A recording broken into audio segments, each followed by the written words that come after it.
Hello बच्चों, क्या हाल चाल? बढ़िया एकदम। तो a very good morning to all of you my dear students. और हम पढ़ रहे हैं units and measurement class 11th की फिजिक्स। आज पढ़ने जा रहा हूं बच्चों uses of dimensional analysis. Dimensions का यूज कहाँ कहाँ पे होता है? जैसे एक फिजिकल क्वांटिटी के एक सिस्टम दूसरे सिस्टम में, यानी कि उस यूनिट को कन्वर्ट करना है। ठीक है, जिसको बोलते हैं कन्वर्जन ऑफ यूनिट्स। और दूसरा देखेंगे बच्चों की चेक करेंगे कि कोई इक्वेशन दिया हुआ है, जो फिजिकल इक्वेशन, वो डायमेंशनली करेक्ट है या नहीं। ठीक है। और तीसरा जो एप्लीकेशन या यूज है डायमेंशन का, वो ये है कि establishing the relation among the different physical quantities. So pen और कॉपी निकाल लेंगे और पढ़ना स्टार्ट करेंगे। तो हेडिंग लगाएंगे बच्चों uses of dimension. Uses of dimension. Uses of dimension. Uses of dimension. तो बच्चों हम लोग पहला देखेंगे units of conversion. Units conversion. बच्चों हम लोग ये जानते हैं कि किसी भी physical quantity, for a given physical quantity, we know that for a given physical quantity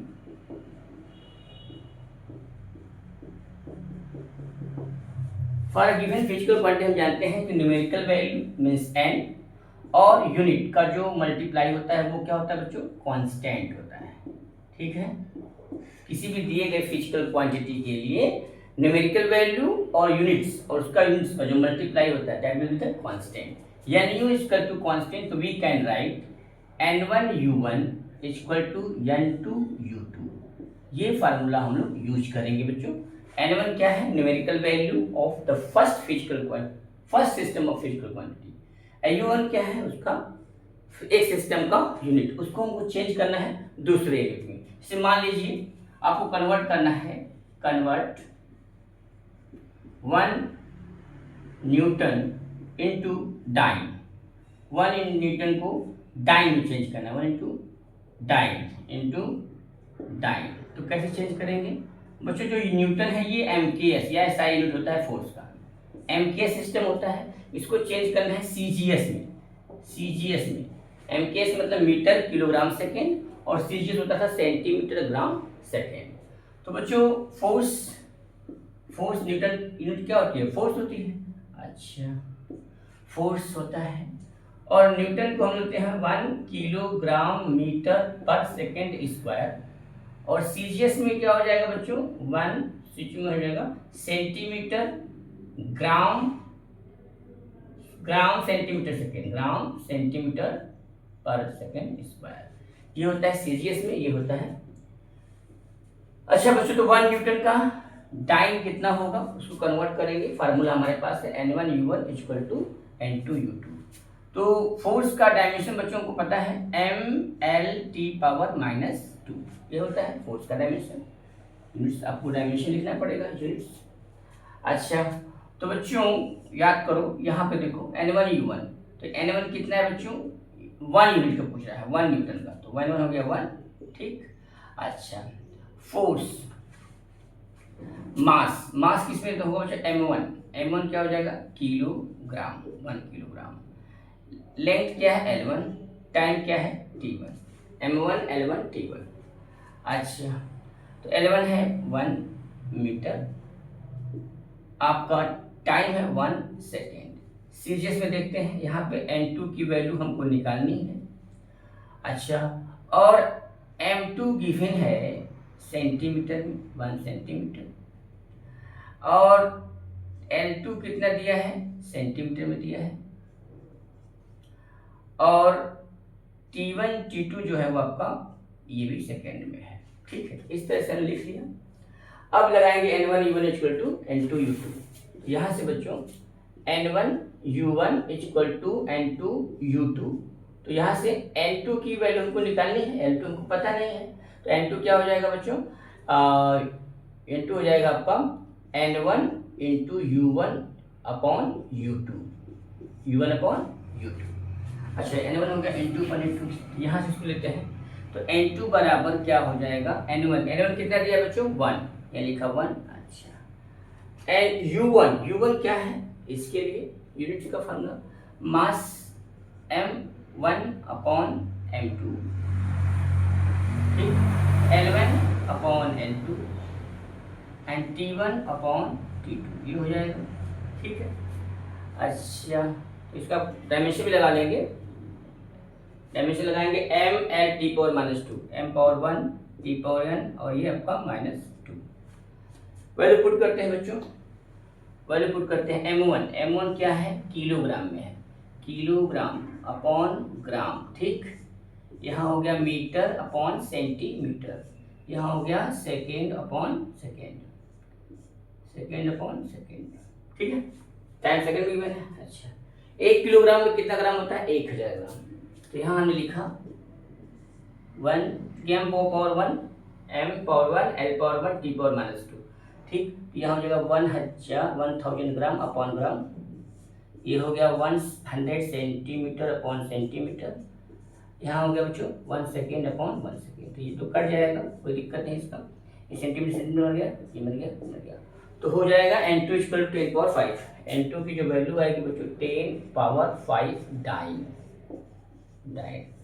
तो 1 न्यूटन में 10⁵ डाइन होता है। इस तरह से हम लोग एक यूनिट को, यानी किसी फिजिकल क्वांटिटी के एक यूनिट को दूसरे यूनिट में चेंज कर सकते हैं with the help of dimension,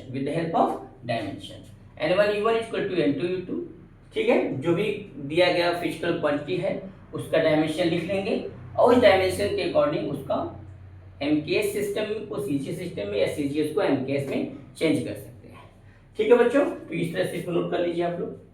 फिर हम लोग देखते हैं दूसरा, करेक्टनेस।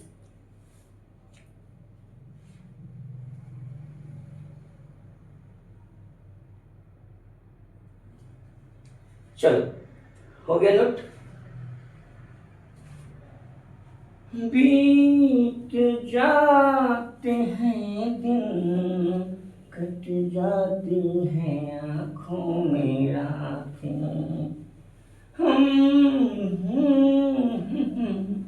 अच्छा बच्चों, अब बात करेंगे दूसरा एप्लीकेशन। डायमेंशन का दूसरा यूज क्या है, to check the correctness,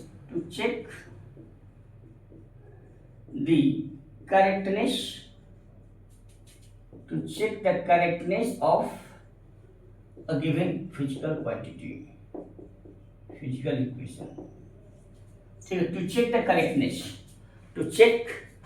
correctness of given physical relation, कोई फिजिकल रिलेशन दिया हुआ है, कोई फार्मूला दिया हुआ है, हमें उसे चेक करना है कि वो डायमेंशनली करेक्ट है कि नहीं। जैसे मैं बोलूं F = M/A, फोर्स का डायमेंशन पता है आप लोगों को MLT⁻², और मास का क्या होता है, मास का m होता है, और एक्सेलरेशन का क्या होता है LT⁻²। तो MLT⁻² = MLT⁻², यानी ये जो है डायमेंशनली करेक्ट है, F = M/A, ठीक है। दोनों साइड का डायमेंशन जो है वो सेम है। तो हम लोग इसी तरह से चेक, किसी मान लीजिए दिया हुआ है S = UT + ½ AT², S = UT + ½ AT²। इसको चेक करना है डायमेंशनली करेक्ट है कि नहीं, डायमेंशनली करेक्ट है तो इसका मतलब ये नहीं कि इक्वेशन करेक्ट होगा, क्योंकि जो डायमेंशन का कॉन्सेप्ट है वो जो न्यूमेरिकल वैल्यूज होती हैं, जो कांस्टेंट होता है, जो प्रोपोर्शनली कांस्टेंट होता है, उसकी वैल्यू हमको डायमेंशन नहीं दे पाता, उसको हम लोग एक्सपेरिमेंटली यूज करते हैं। 1/2 ये आपका प्योर कांस्टेंट वैल्यू है, इसका डायमेंशन नहीं होगा। यहाँ पर 2 भी लिखा सकता है, 3 भी लिखा जा सकता है। तो हम लोग चेक करेंगे कि वो डायमेंशनली करेक्ट है कि नहीं। अगर कोई इक्वेशन डायमेंशनली करेक्ट नहीं है तो वो इनकरेक्ट हो सकता है इक्वेशन में, बट इक्वेशन करेक्ट है कि नहीं ये डायमेंशन हमको नहीं बता पाएगा, ठीक है, क्योंकि वो जो कांस्टेंट है, न्यूमेरिकल वैल्यू है, उसकी वैल्यू नहीं दे पाता। तो बच्चों यहाँ से निकालते हैं लेफ्ट हैंड साइड और राइट हैंड साइड। तो बराबर S = UT, इसको चेक करते हैं। S क्या है बच्चों, यहाँ पे डिस्प्लेसमेंट है, S क्या है डिस्प्लेसमेंट, इसकी यूनिट क्या होती है बच्चों L, ठीक है, इसकी यूनिट क्या होती है L। U क्या है, वेलोसिटी है, U होता है इनिशियल वेलोसिटी, तो इसका हो जाएगा LT⁻⁻1 और इंटू T है, तो ये हो गया T से T कट गया, आ गया L, यानी L = L। तो ये आपका करेक्ट है। Similarly s equal to half a t square. S होता है बच्चों डिस्प्लेसमेंट जिसकी डायमेंशन होती है l। हाफ ये कांस्टेंट वैल्यू है, कांस्टेंट वैल्यू जो है डायमेंशन लेस होता है, कांस्टेंट क्या होता है डायमेंशन लेस। तो यहाँ पे ए क्या होता है एक्सेलरेशन, एक्सेलरेशन का होता है L T power minus two into T square का मतलब टी का स्क्वायर। ये दोनों कट जाएगा तो लेफ्ट हैंड साइड का जो डायमेंशन है राइट हैंड साइड के डायमेंशन के बराबर होगा। प्रिंसिपल ऑफ होमोजेनिटी यूज कर लेंगे। प्रिंसिपल ऑफ होमोजेनिटी में जो ईच टर्म होगा इक्वेशन का दिए गए फिजिकल रिलेशन का जो ईच टर्म होता है उसका डायमेंशन मस्ट बी सेम। ठीक है, क्योंकि हम लोग सेम फिजिकल क्वांटिटी को ही ऐड या सबट्रैक्ट कर सकते हैं। ये हम पढ़ा चुके हैं आपको। तो ये to check the correctness of given physical relation को हम लोग चेक करते हैं with the help of dimension. Dimension से हमें ये अगर यहाँ पे 2 लिखा होता तो भी कांस्टेंट है, हम लोग जो है इक्वेशन को करेक्ट नहीं कर सकते। डायमेंशनली करेक्ट हो ये करेक्ट मतलब पॉसिबल नहीं है, यहाँ चेंज हो सकता है क्योंकि डायमेंशन जो है हमको कांस्टेंट वैल्यू का मतलब डायमेंशन नहीं बताता है, ये इसका लिमिटेशन है। This is the limitation of dimensions. अच्छा बच्चों तो बात कर रहे हैं हम लोग लास्ट यूज ऑफ, यहाँ तक नोट कर लिए। So there are third uses या एप्लीकेशन ऑफ डायमेंशन। तो हम लोग बच्चों पढ़ने जा रहे हैं कि अगर कोई फिजिकल क्वांटिटी गिवन है तो उसमें और कोई फिजिकल क्वांटिटी किसी भी फैक्टर्स पे किन किन फिजिकल क्वांटिटी को डिपेंड कर रहा है। With the help of this we can establish a relation of the physical quantity. Clear? तो हम लोग बात करेंगे बच्चों establishing. Third use of application क्या है? establishing a relation of establishing the relation among the different physical quantity, among the different physical quantity।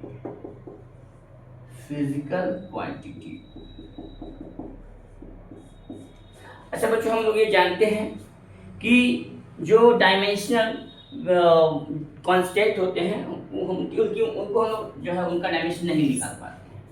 तो क्या होता है इसको एस्टैब्लिश कैसे करते हैं? जैसे मान लीजिए एक सिंपल सा कॉन्सेप्ट देखते हैं जो हम लोग जानते हैं कि force is equal to mass into acceleration. यानी किसी पार्टिकल पर लगने वाला जो फोर्स है वो डिपेंड कर रहा है मास पे और एक्सेलरेशन पे। क्वेश्चन में आप मान लीजिए फार्मूला नहीं जानते, वैसे जानते होंगे आप लोग F equal to m into ये सभी लोग जानते हैं, बट हम मान लीजिए अगर आप नहीं जानते हैं तो फोर्स और मास और एक्सेलरेशन, मान लीजिए फोर्स है वो डिपेंड करता है, force depends on the mass of particle and acceleration of the particle, इन दोनों पर डिपेंड कर रहा है एक्सेलरेशन ऑफ द पार्टिकल। तो क्या करेंगे बच्चों? मान लीजिए ये फोर्स है, force is directly proportional to m to the power a, mass के a पर डायरेक्टली प्रोपोर्शनल है। यही फोर्स जो है एक्सेलरेशन पे b की पावर पर डिपेंड कर रहा है। यानी जो मास है, मास टू द पावर a जो भी फिजिकल क्वांटिटी, जैसे मान लीजिए गिवन फिजिकल क्वांटिटी है फोर्स जो है डिपेंड कर रहा है मास पे और एक्सेलरेशन पे। तो हमने इसको माना कि force is directly proportional to the mass of a, मतलब मास जिस भी फिजिकल क्वांटिटी पे डिपेंड कर रहा है उसके पावर में लगा दिया ए। सिमिलरली ए पावर बी, ए क्या है बेटा? यहाँ पे ए है एक्सेलरेशन। अच्छा अब हम इसको मिलाएंगे बच्चों तो क्या बनेगा? F proportional m to the power a, यहाँ ए न लिख करके एक्स वाई लिख देते क्योंकि ए ऑलरेडी है एक्स और वाई। ठीक है, m to the power x into a to the power y। अच्छा अब बच्चों डायरेक्टली प्रोपोर्शनलिटी कांस्टेंट की वैल्यू हटेगी तो कांस्टेंट वैल्यू आएगी f is equal to k m to the power x a to the power y। ये हमारा रिलेशन बन गया।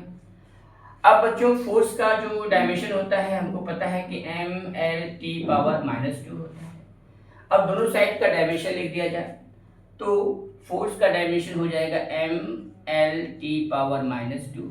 ठीक, मास का डायमेंशन होता है बच्चों m पावर x और a है LT⁻², इसके पावर हो जाएगा y। यहाँ से कंपेयरिंग द पावर्स करेंगे बच्चों, m की पावर 1 है, l की पावर 1 है, m पावर 1 मतलब m पावर x, दोनों साइड का बेस सेम है, दोनों साइड का बेस क्या है, सेम है, तो पावर भी आपस में इक्वल होगी। तो m1 बराबर m पावर x, तो यहाँ से x की वैल्यू आ गई 1।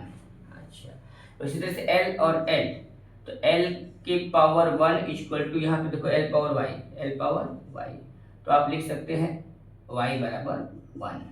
सिमिलरली t का देख लो, t की पावर -2 और t की पावर -2 और t की पावर -2y, ठीक है, t की पावर -2, t की पावर -2 और t की पावर -2y, ये पावर में है, यहाँ से y की वैल्यू आ जाएगी 1। सो 1 1 1।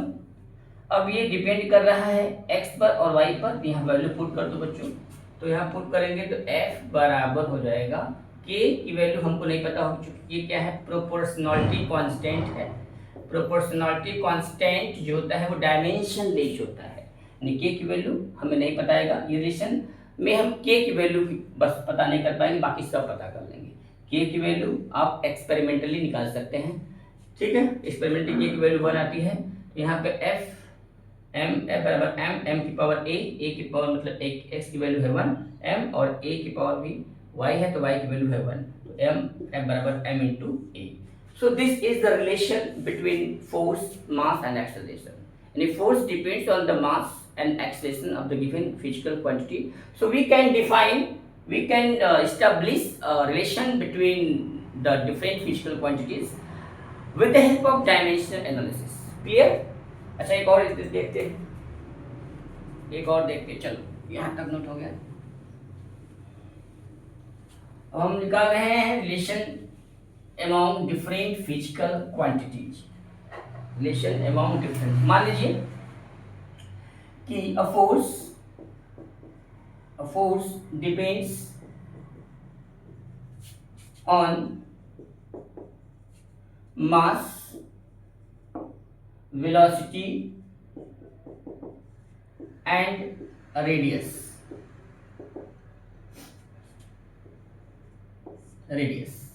अब यहाँ पे फोर्स जो बच्चों ये सेंट्रीपिटल फोर्स है, सेंट्रीपिटल फोर्स जो है मास पर डिपेंड कर रहा है, मास पे, पार्टिकल के मास पर डिपेंड कर रहा है, उसकी वेलोसिटी पर डिपेंड कर रहा है, उसके रेडियस पर डिपेंड कर रहा है।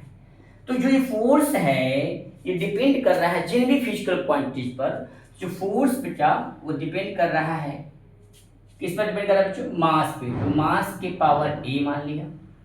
सिमिलरली फोर्स डिपेंड कर रहा है वेलोसिटी पर, तो v की पावर b मान दिया, और सिमिलरली फोर्स डिपेंड कर रहा है रेडियस के c पर, तो a b c, ठीक है, इन तीन फिजिकल क्वांटिटी पर यह फोर्स आपका डिपेंड कर रहा है। इन तीनों को बच्चों मिलाएंगे तो force equal to directly proportional m power a, v power b और r पावर c, ये हमारा रिलेशन बन के तैयार हो गया। क्योंकि ये प्रोपोर्शनलिटी का चिन्ह हटाएंगे बच्चों, और इक्वल टू लगाएंगे f इक्वल टू k, एक आएगा प्रोपोर्शनलिटी कांस्टेंट जो डायमेंशन लेस होता है और हम ये जानते हैं कि जो डायमेंशन, जो प्रोपोर्शनलिटी कांस्टेंट होता है, we can not determine the proportionality constant. Clear? क्योंकि ये डायमेंशन लेस होता है, क्योंकि ये कांस्टेंट वैल्यू होती है। अच्छा, m power a, v power b और r पावर c। अच्छा, बस दोनों साइड का डायमेंशन लिखते हैं। फोर्स का डायमेंशन पता है m पावर 1, l पावर 1 और t पावर -2। सिमिलरली मास का होता है बच्चों m पावर a, वेलोसिटी होती है l t पावर -1, वेलोसिटी का डायमेंशन तो आप लोगों को पता ही होगा, पावर b लिख दिया। सिमिलरली रेडियस होता है l, क्योंकि लेंथ में होता है, तो इसका हो जाएगा c। अब इनको कंपेयरिंग करते हैं पावर का, दोनों साइड के, यानी कंपेयरिंग द पावर्स,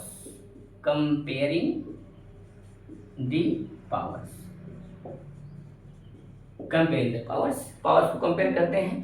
तो यहाँ पर देखो m, तो m power 1 equal to m power a, तो m की वैल्यू आ गई बच्चों 1, m की वैल्यू कितनी आ गई, सॉरी a की वैल्यू आ गई 1, ठीक। सिमिलरली l की पावर 1, लेंथ में देखें तो एल यहाँ पर भी है, एल यहाँ पर भी है, तो एल पावर क्या हो जाएगा बच्चों, ये दोनों पर मल्टीप्लाई में है, आपस में जो इनके जो पावर्स होंगे वो ऐड हो जाएंगे, तो हो जाएगा बच्चों एल पावर बी प्लस सी। सिमिलरली यहाँ से बी प्लस सी दोनों साइड का पावर इक्वेट करेंगे तो b plus c equal to 1। अच्छा यहाँ पे देखो बच्चों टी पावर माइनस 2, यहाँ पे देखो टी में कंपेयर कर टी पावर माइनस 2 बराबर टी पावर माइनस, यहाँ पे टी पावर माइनस 1 है, टी पावर है आपका माइनस 2। तो यहाँ से बच्चों b की वैल्यू आ गई 2, b की वैल्यू 2 आ गई और a की वैल्यू 1 है, तो b की वैल्यू यहाँ 2 रखेंगे तो c का मान निकल जाएगा। तो अगर हमने रखा b की वैल्यू यहाँ पे 2 तो प्लस c इक्वल टू 1, तो c का मान क्या हो जाएगा -1, c की वैल्यू आ गई -1।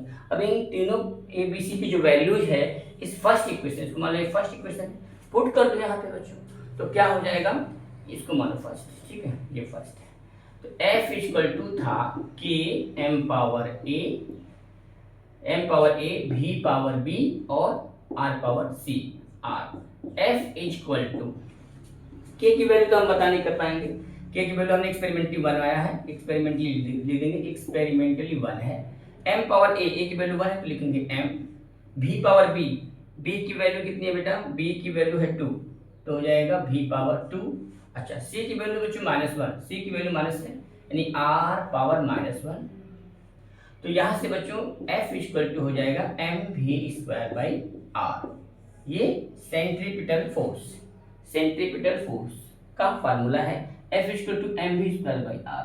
तो इस तरह से हम लोग डिफरेंट फिजिकल क्वांटिटीज और कोई फिजिकल क्वांटिटी किसी अन्य फिजिकल क्वांटिटी पर, यानी वो किन किन फिजिकल क्वांटिटी पर डिपेंड कर रहा है उसकी सहायता से, मतलब with the help of dimension हम लोग उसको रिलेशन स्थापित या एस्टेब्लिश कर सकते हैं। ठीक है बच्चों, यहाँ तक नोट करो, बाकी और भी करते रहना आप लोग, कॉन्सेप्ट यही है, कॉन्सेप्ट को देखो ध्यान से और करते रहो। ठीक है, थैंक यू।